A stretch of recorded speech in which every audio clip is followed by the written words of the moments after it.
News. Now, more on the latest building collapse in New York. You might have heard a few moments ago, I was talking about the Salomon Brothers building collapsing. And indeed it has. Apparently that's only a few hundred yards away from where the World Trade Center towers were. And it seems that this was not a result of a new attack. It was because the building had been weakened during this morning's attacks. We'll probably find out more now about that from our correspondent, Jane Stanley. Jane, what more can you tell us about the Salomon Brothers building and its collapse? Well, only really what you already know. Details are very, very sketchy. There's almost a sense downtown in New York behind me, down by the World Trade Centers, of just an area completely closed off as the rescue workers try to do their job. But this isn't the first building that has suffered as a result. We know that part of the Marriott Hotel next to the World Trade Center also collapsed as a result of this huge amount of falling debris from 110 floors of the two twin towers of the World Trade Center. As you can see behind me, the Trade Center appears to be still burning. We see these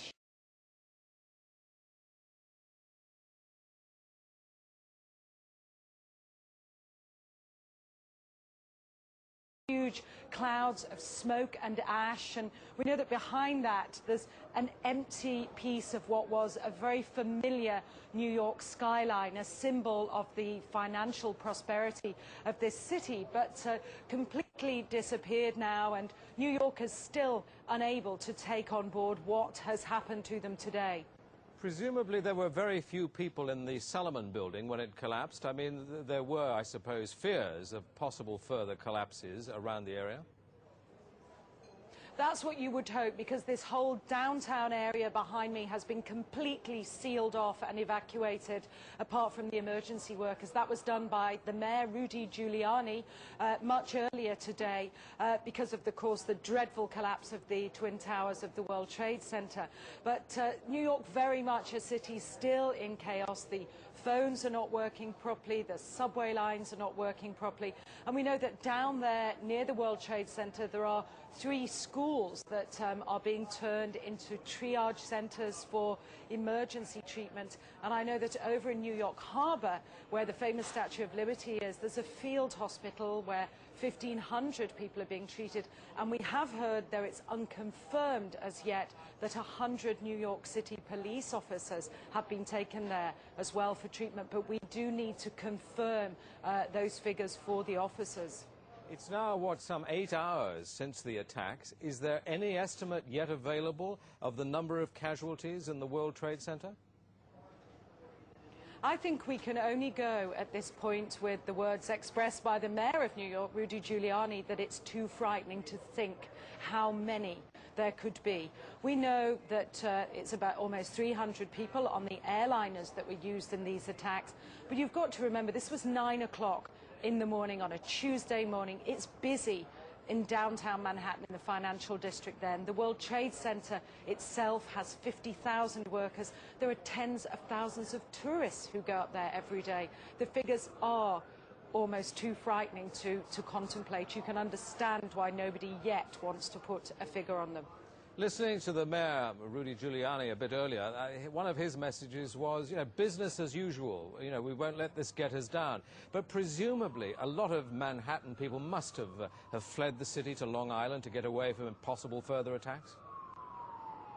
Well, a lot of people were certainly trying to, but you remember that very early on, all the bridges and tunnels to the city, as well as the airports, were closed. New York was sealed, essentially. Now, we do know that the Long Island Railroad has begun running again to get people out of the city if they can, and people who can't manage to get out and perhaps lived in that area, they're being offered accommodation in empty school buildings. But certainly I saw earlier on today huge crowds of people desperately trying to walk up upper Manhattan to get as far away as possible.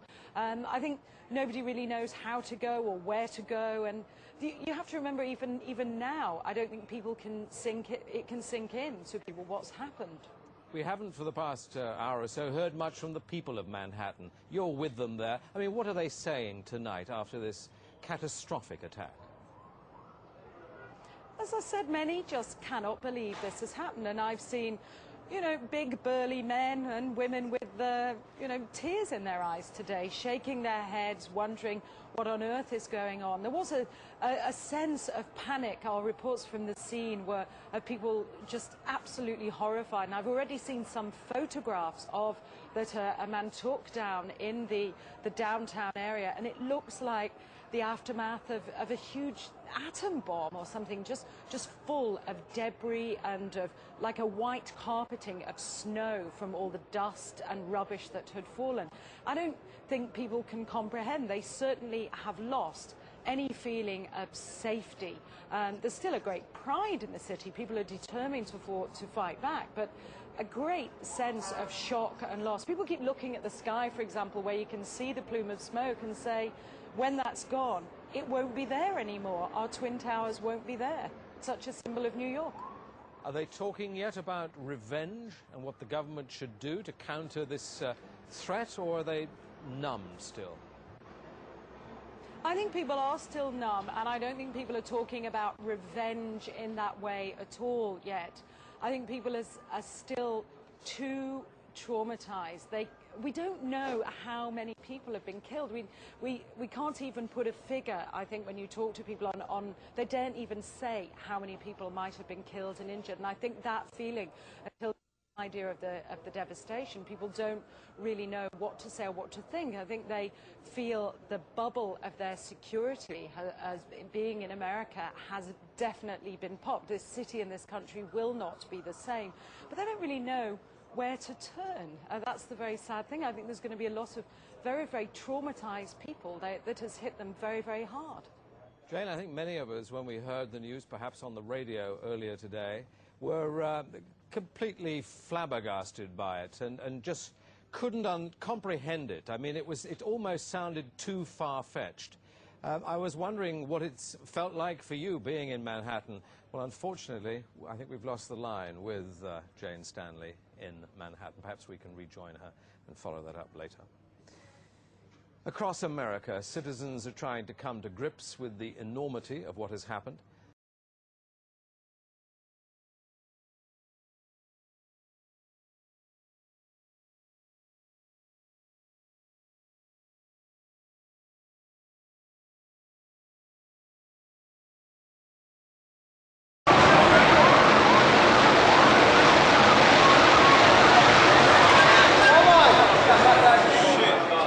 Gone, man.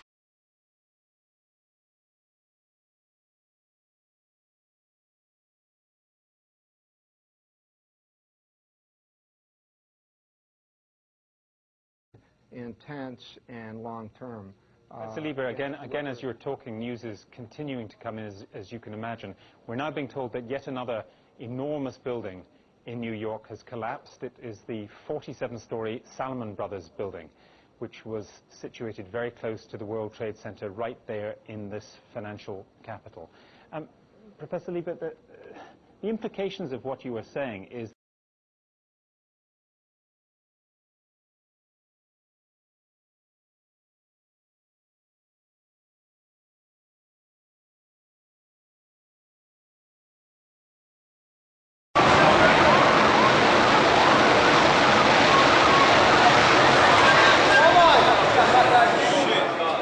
Gone, man. Again, what you're seeing are high shots. Now, here we're going to show you a videotape of the collapse itself. Describe that. Now we go to videotape, the collapse of this building.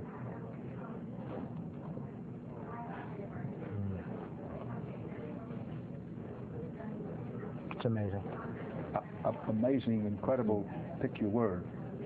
For the third time today, it's reminiscent of those pictures we've all seen too much on television before, when a building was deliberately destroyed by well-placed dynamite to knock